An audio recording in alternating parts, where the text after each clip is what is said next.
Hey, what's going on, everybody? Welcome back to Year of the Batman. Today's BTA's episode is the mechanic, and it's kind of funny. I can't remember who it was. There was some YouTuber that was discussing like writing in comics, and it's like, who puts air in the Batmobile's tires? Who the hell cares?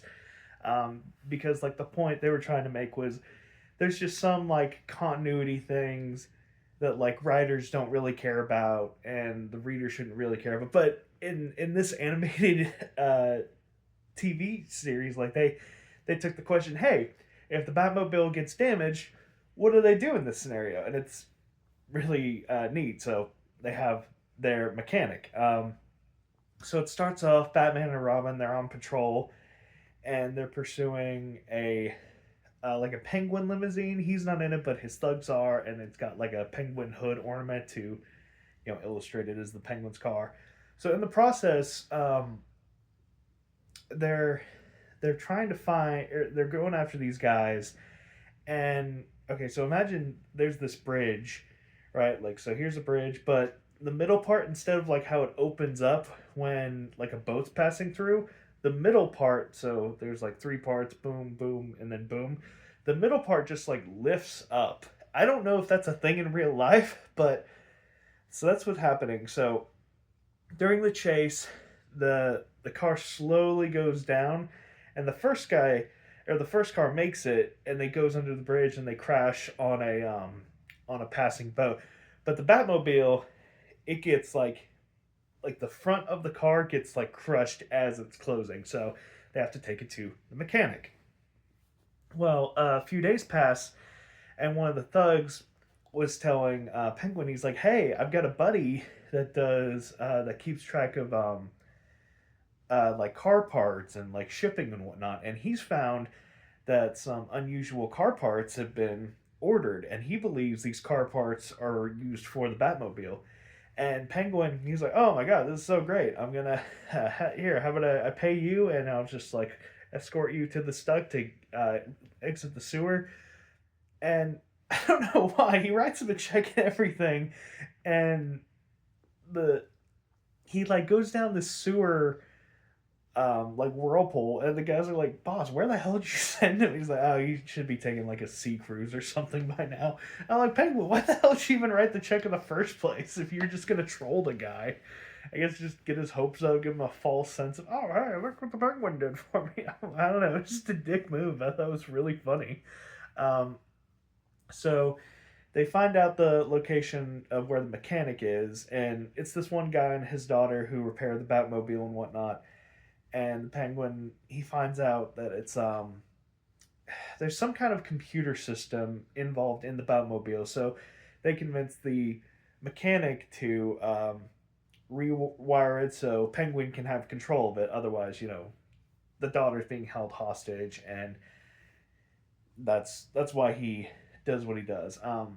I will say also, uh, Robin heavily underutilized in this episode. I think maybe he has 5 lines through the whole episode. He does like maybe one useful, well, not maybe, he does a very useful thing at the end, but honestly, this episode could have gone without Robin and just been perfectly fine. Like he added practically nothing. And that's no shade to Robin. I love that character. Dick Grayson's an amazing character.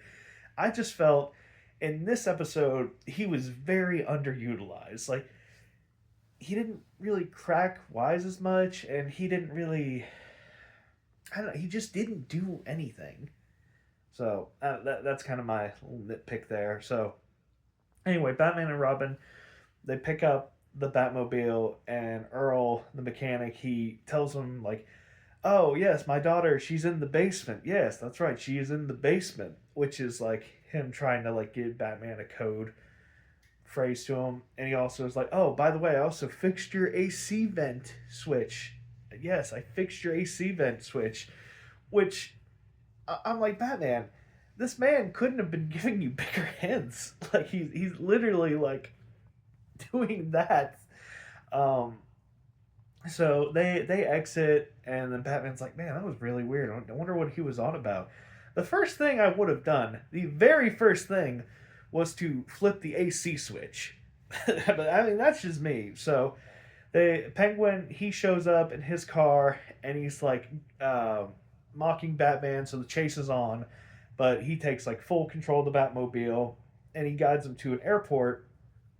And he takes him like all the way up because like there's this parking garage and it's like 20 stories. And he takes him all the way up. And Batman's like, "Oh my god, the basement! The basement's like a racing term, meaning like you're about to crash or something like that to that avail." So they're about to drive off the 20-story floor, and then he hits the AC um, switch, which is the ejector seats. And I'm like, man, Batman, like you were kind of slow on the draw for that one. Like me, I instantly knew hit that AC switch. I feel like that would. Now I didn't know the term basement in racing meant like a crash or whatever. I wouldn't have figured that out.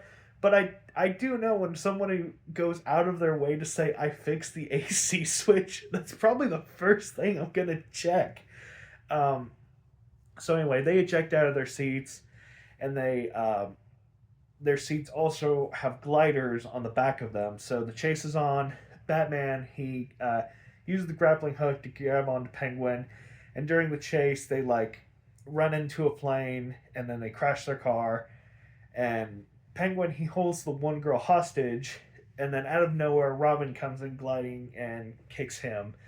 Um, like literally, that's like the one thing Robin does in the episode. I mean, he has a few quips, but like I said, I don't think he has more than like 5 lines the whole episode. So I don't know. If you're gonna have Robin, utilize Robin. That that's just that for me was like the biggest distraction of the episode. Other than that, really good stuff. There is a joke at the end. I don't want to ruin because it is pretty funny what happens to Penguin because he's like back in prison doing some prison stuff, but it does end on a very funny joke. Trying to think what else. Oh, the reason why Batman got the mechanic in the first place. Completely forgot about that part. So he was working at a company that they were producing this like new state of the line like speed vehicle or like a sports car, but there was something wrong with the brakes, and he was telling his bosses that, and the boss was like, "Oh, we don't really have to worry about that. Legal said we're good." Um, so he wanted no part in this, so he left. So the head guy he like calls a hit out on him, which is really weird because during that meeting, Batman was listening, and I'm like, Batman, what the fuck are you doing? Like, why are you listening to a random conversation about cars? Like, I don't know. It just felt very out of place how he came into the picture. But anyway, so the guy gets roughed up by some thugs, and then Batman comes in and he saves him. And then years later, after nobody wants to hire him because he's a whistleblower, he runs into Batman with a car and he's like, "Hey, I need your help with a new Batmobile." And then from scratch, he designed the Batmobile, which once again makes Mask of the Phantasm look like a joke or an Elseworld thing because in that movie, he gets the inspiration for the Batmobile from like the World's Fair, but in this like the animated series, it's Earl that like designs it from the top up. Um, so yeah, once again, that movie is just I really gotta quit associating it with the DC universe or the DC animated universe because it's just the same animation style. That's literally it's the same character, same animation, but nothing else is of consequence. But whatever. So yeah, Earl he designed the Batmobile and whatnot, uh, and that's how he became the mechanic. So rating wise for this episode, I think Robin was weirdly in it. He didn't need to be, and then how Batman came into the mechanic, I don't know. It felt very forced. They could have been. He could have been introduced when the thugs were like roughing him up, and then Batman was like at the right place at the right time. I could definitely see that way more so because Batman saving civilians, you don't even bat an eye at because it's just commonplace. But for him to like spy on a sports car presentation that just feels off. So rating wise, I think I'll give it just a 4 out of 7. I mean, it wasn't bad. There were like a lot of fun set pieces and whatnot to it. The action was really good, um, but just some weird choices in the episode, I will say. So yeah, that's it. Bye bye.